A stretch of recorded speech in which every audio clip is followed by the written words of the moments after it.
NCB times ಮೀಡಿಯಾಗೆ ಸ್ವಾಗತ. ನಾನು Darshan Hunsur. Israel Iran ಮೇಲೆ ನಡೆಸಿರುವಂತಹ ದಾಳಿಯು ಇಡೀ ವಿಶ್ವವನ್ನೇ ಆತಂಕದ ಸುಳಿಗೆ ದುಡಿದೆ. ಇಸ್ರೇಲ್ ದಾಳಿಗೆ ಪ್ರತೀಕಾರವಾಗಿ ಇರಾನ್ ಕ್ಷಿಪಣಿ ದಾಳಿಯನ್ನ ನಡೆಸ್ತಾ ಇದ್ದು ಯುದ್ಧದ ಕಾರ್ಮೋಡ ಕವಿದಿದೆ. ಕೇವಲ ಯುದ್ಧ ಮಾತ್ರವಲ್ಲದೆ ಕಳೆದ ಒಂದು ವಾರದಿಂದ ಸಂಭವಿಸ್ತಾ ಇರುವಂತಹ ಅಪಘಾತಗಳು ಹಾಗೆ ಸಾವು ನೋವುಗಳಿಗೆ ಗ್ರಹಗಳ ಚಲನಗಳು ಕಾರಣನ. ಮಾರ್ಚಲ್ಲಿ ನಡೆಯಲಿರುವಂತಹ ಚಂದ್ರಗ್ರಹಣದಿಂದ ಏನೆಲ್ಲ ಆಗುತ್ತೆ ಈ ಕುರಿತಾದಂತಹ ಸ್ಪೆಷಲ್ ರಿಪೋರ್ಟ್ ಇಲ್ಲಿದೆ ನೋಡಿ. ಇಸ್ರೇಲ್ ಇರಾನ್ ಯುದ್ಧದ ಹಿಂದೆ ಗ್ರಹಗಳ ಕಾಟ. ಮಾರ್ಚ್ನಲ್ಲಿ ಜಗತ್ತಿಗೆ ಕಾದಿದ್ಯಾ ಗಂಡಾಂತರ? ಹೌದು, ಮಾರ್ಚ್ 5ರಿಂದ 11ನೇ ತಾರೀಕಿನವರೆಗೆ ಮಂಗಳ ಮತ್ತು ಯುರೇನಸ್ ಗ್ರಹಗಳ ನಡುವೆ ಸ್ಕ್ವೈರ್ ಸ್ಥಿತಿ ನಿರ್ಮಾಣ ಆಗುತ್ತೆ. ಮುಂದಿನ ದಿನದಲ್ಲಿ ಇದು ಪ್ರಕೃತಿ ವಿಕೋಪಗಳಿಗೂ ಕೂಡ ಕಾರಣ ಆಗಬಹುದು. ಜ್ಯೋತಿಷ್ಯದ ದೃಷ್ಟಿಯಲ್ಲಿ ಫೆಬ್ರವರಿ 20ರಿಂದ ಶನಿ ಮತ್ತು ನೆಪ್ಚೂನ್ ಗ್ರಹಗಳು ಮೇಷರಾಶಿಯನ್ನ ಪ್ರವೇಶ ಮಾಡುತ್ತೆ. ಮೇಷರಾಶಿಯು ಮಂಗಳನ ಅಧಿಪತ್ಯಕ್ಕೆ ಒಳಪಟ್ಟಿರುವುದರಿಂದಾಗಿ ಇದು ಯುದ್ಧವನ್ನ ಪ್ರೇರೇಪಣೆ ಮಾಡುತ್ತೆ.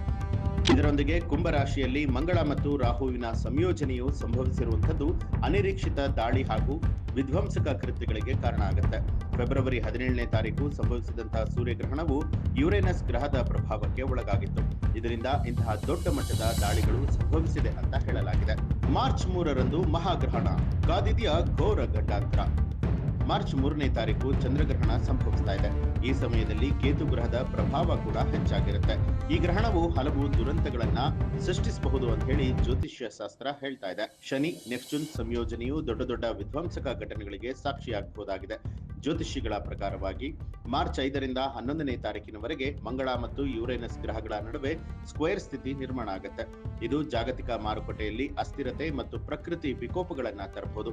ಮಾರ್ಚ್ 13 ಮತ್ತು 14ರಂದು ಮಂಗಳವು ರಾಹುವಿನೊಂದಿಗೆ ಸಂಯೋಜನೆಗೊಳ್ಳುವುದರಿಂದಾಗಿ ಯುದ್ಧವು ಇನ್ನಷ್ಟು ಉಲ್ಬಣಗೊಳ್ಳುವಂತಹ ಸಾಧ್ಯತೆ ಇದೆ.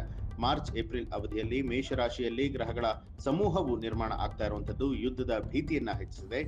ಕೊನೆಯದಾಗಿ ಶಾಂತಿ ಮತ್ತು ಆಧ್ಯಾತ್ಮದ ಹಾದಿಯನ್ನ ಅನುಸರಿಸುವ ಮೂಲಕ ಮಾತ್ರ ಇಂತಹ ಮಹಾ ದುರಂತವನ್ನ ತಡೆಯುವುದಕ್ಕೆ ಸಾಧ್ಯ ಅನ್ನುವಂಥದ್ದನ್ನ ಹೇಳಲಾಗ್ತಾ ಇದೆ.